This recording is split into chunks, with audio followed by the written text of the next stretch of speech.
Hello and welcome back to the Nasty Metal Productions channel here at YouTube, and welcome to another Friday review. And today I am reviewing the 5th studio album from US power metal band Pharaoh, and the album is titled The Powers That Be, which was released on June 18th through Cruz Music. So, Pharaoh, again, these guys are based out of Philadelphia, Pennsylvania, and were formed all the way back in 1997. That's how long these guys have been around for a while, and they didn't release their very first album until 2003, which is titled After the Fire. Then they followed that album up with The Longest Night, which was released in 2006. Then, of course, with Be Gone in 2008. Then, of course, they were a part of a split titled Tribute to Coroner in 2010. Then, of course, released a EP in 2011 titled 10 Years. Then finally in 2012, they released Bury the Light. And so I guess since this album right here is over 9 years here, 10 years here, a little around, since 10 years, I guess.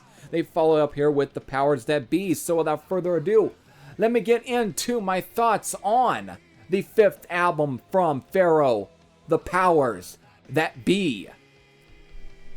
Alright, so before I really get into any of my thoughts on this album, you know what I have to do. I have to do a track listing rundown so I can tell you folks what are the songs on this album, how many songs are on this album, and what is the time length for this album. And since we have at least about 9 songs here, and it all clocks in at 44 minutes and 33 seconds. So these 9 songs are beginning with the title track, Will We Rise, Waiting to Drown, Lost in the Waves, Ride Us to Hell, When the World Was Mine, Freedom, Dying Sun, and then finally ending with I Can Hear Them. So there's your 9 songs, and oh my, right from the title track, you kind of already get what you're in for. This is definitely a straight up, solid, very technical sounding power metal album, where I really can draw a lot of, as far as comparisons go,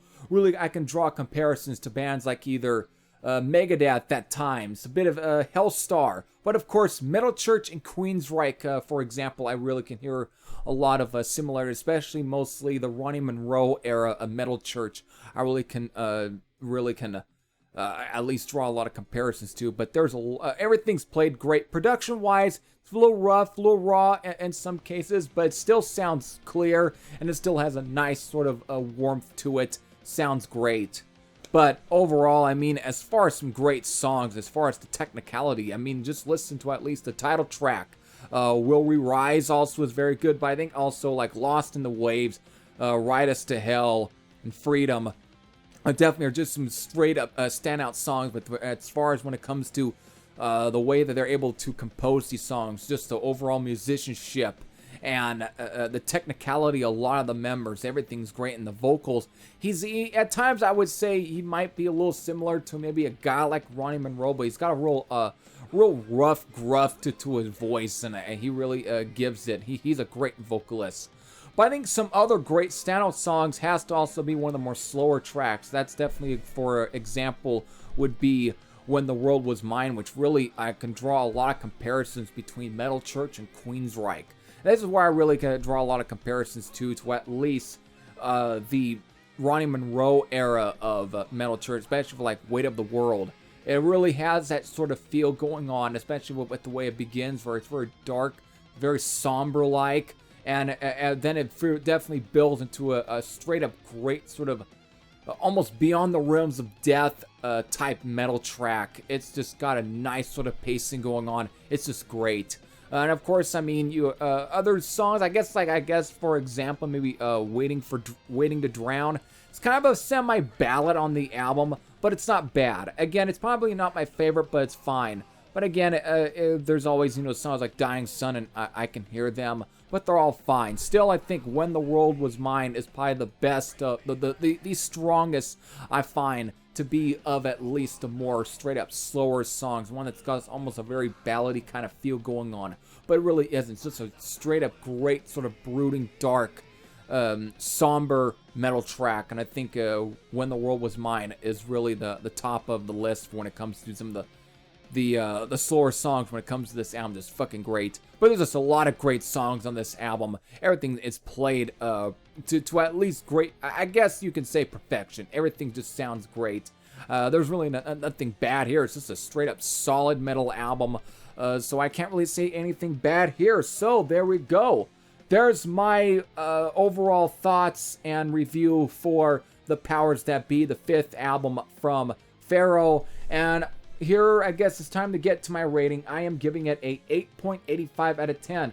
I think it's a very solid album. Again, I don't know if I can say it's the most amazing thing I heard, but as far as the musicianship and the writing and the compositions and the way they're able to come with a lot of the songs for here, I think everything is at least good. There's just nothing bad here. It's all solid. So everything is just structured great. So that to me, those are at least just enough strong points to where I can at least give it a 8.85 out of 10. But again, highlights, again, the title track, Lost in the Waves, Right As Tail. It's again a great fret burner. When the World Was Mine, again, one of the best of the more really slow, almost melodic, power ballady kind of tracks, but it really isn't.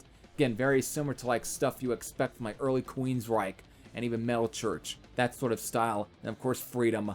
So those are all just great songs. So if this does sound like something you really be interested in, you really want to, really are curious about checking this album out, you know what to do. You can go into the description box, and you can find a link to at least our Bandcamp page, or at least somewhere where you can go and purchase this album and support Pharaoh. But also, hopefully, you'll see a link to where you can sample this album. So if it does sound like something that you would want to add to your collection, which I hope you do add this to your collection. So with that, I hope all of you enjoyed. This is Heavy Thrash I Sing. I am out, and I'll see you all later. Take care, everyone.